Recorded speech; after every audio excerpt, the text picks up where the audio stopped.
नमस्कार दोस्तों, let's study YouTube channel पर आपका हार्दिक स्वागत है। आई होप आप अच्छे होंगे, स्वस्थ होंगे।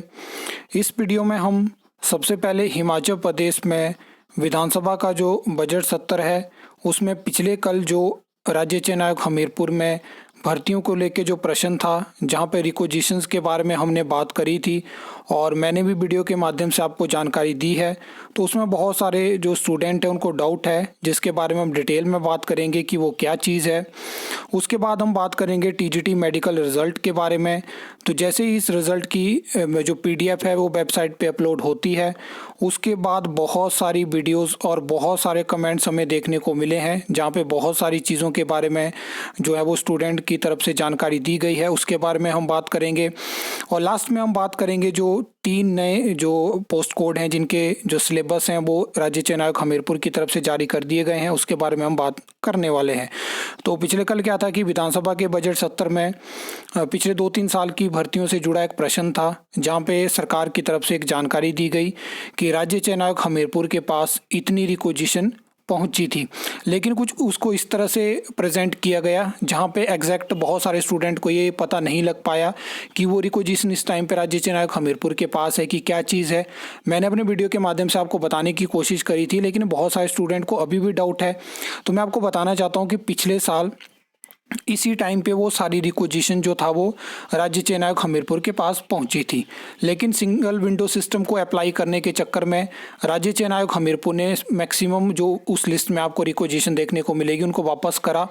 और उसके बाद आपने देखा होगा कि जो जो एडवर्टाइजमेंट आपको देखने को मिली, तो सिलेक्टिव आपको एडवर्टाइजमेंट देखने को मिली है।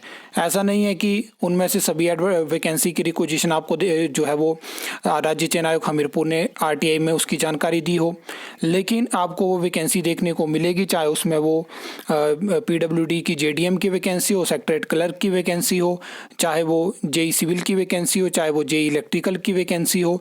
तो वो वैकेंसी उसमें मेंशन थी क्योंकि वो रिक्वेजिशन पहुंची थी। एक टाइम पे सरकार ने अलाउ करा, जैसे राज्य चयन आयोग को वर्किंग में लाया गया कि डिपार्टमेंट को कहा कि आप बोर्ड कॉरपोरेशन जो भी है कि आप रिक्वेजिशन भेजिए, तो वो उस टाइम पे सारी रिक्वेजिशन गई थी।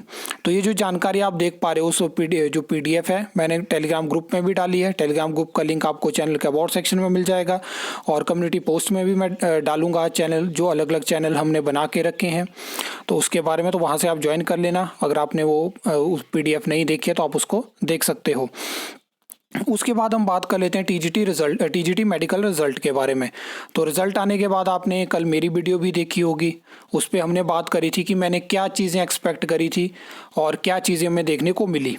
देखिए, रिजल्ट नॉर्मलाइजेशन के बाद ही हमें देखने को मिला है, लेकिन उसके बाद बहुत सारे जो अलग अलग वीडियोस मैंने भी देखी, वहाँ पे चीज़ें हाईलाइट करी गई हैं कि जो रोल नंबर हैं वो भी आपने देखा होगा, नोटिस करा हुआ कि एक के बाद दूसरे के बाद तीसरा चौथा, ऐसे कुछ इस तरह की चीज़ें हैं। और पूरी पीडीएफ में वैसी चीज़ें आपको देखने को मिल जाएंगी। उसके बाद जो स्टूडेंट है वो डाउट में है, क्योंकि उनको नहीं जानकारी है कि उनकी शिफ्ट में किस तरह से नॉर्मलाइजेशन हुई थी। पिछले कल भी मैंने बात करी थी कि मैं आयोग से एक्सपेक्ट कर रहा था कि वो नॉर्मलाइजेशन जब अपने पहले एग्ज़ाम में करेंगे तो वो थोड़ा अगर उसका डेमो देंगे, थोड़ा एग्जाम्पल के तौर पे चीज़ों को समझाएंगे तो ट्रांसपेरेंसी आएगी।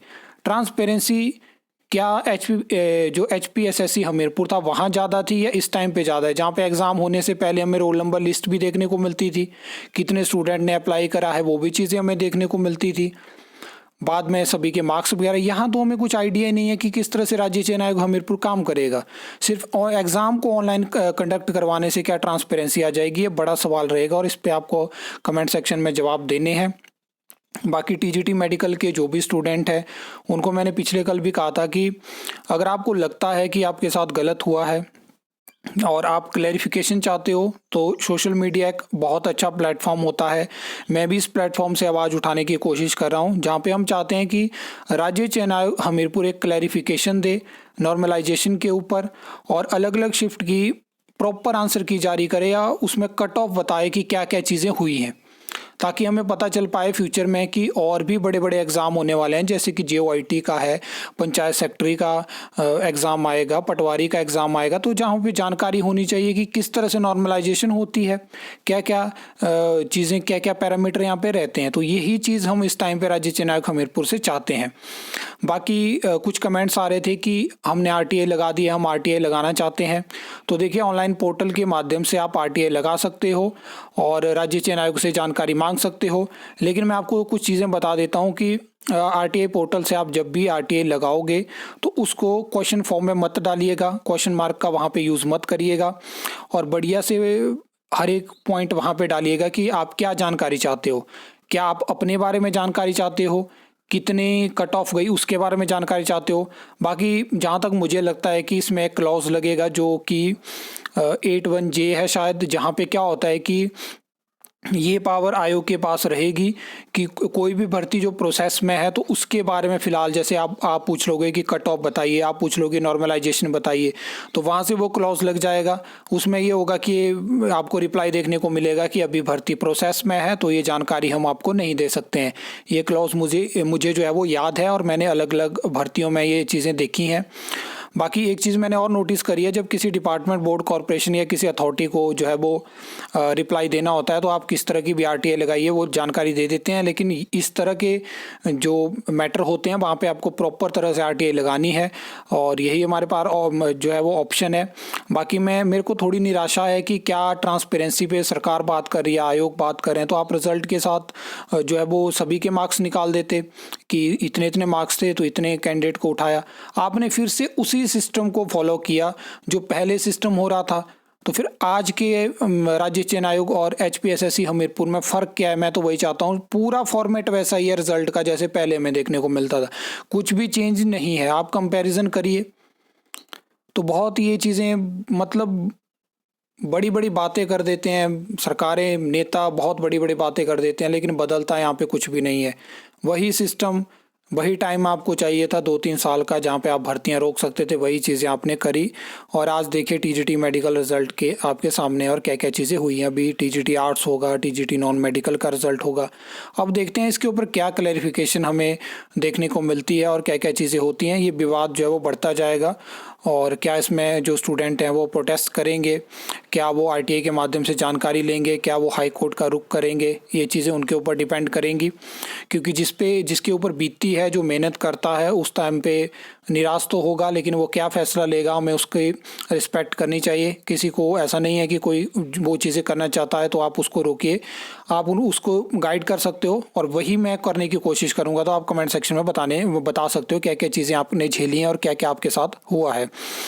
उसके अलावा आप देख सकते हो ये 3 नए सिलेबस राज्य चयन आयोग हमीरपुर की वेबसाइट पे अपलोड हो चुके हैं, जो कि मैथमेटिक्स टीचर की अभी आपको एडवर्टाइजमेंट देखने को मिली थी, इंग्लिश टीचर की, तो ये सिलेबस आ चुके हैं क्योंकि सरकार इसको प्रायोरिटी बेसिस पे भर्ती जल्दी करना चाहेगी। CBSE स्कूल में 1 अप्रैल से सेशन शुरू होगा तो वहाँ के लिए रिक्रूटमेंट होने वाली है। और MLT का भी यहाँ पे सिलेबस आ चुका है तो इसको भी आप देख सकते हो।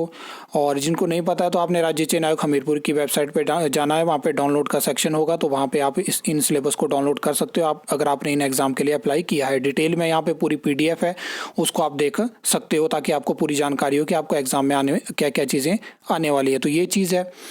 आई होप आपको ये वीडियो अच्छी लगी होगी, इन्फॉर्मेटिव लगी होगी। तो वीडियो को लाइक, कमेंट, शेयर कर सकते हो, चैनल को सब्सक्राइब कर सकते हो फॉर द न्यू अपडेट्स के लिए।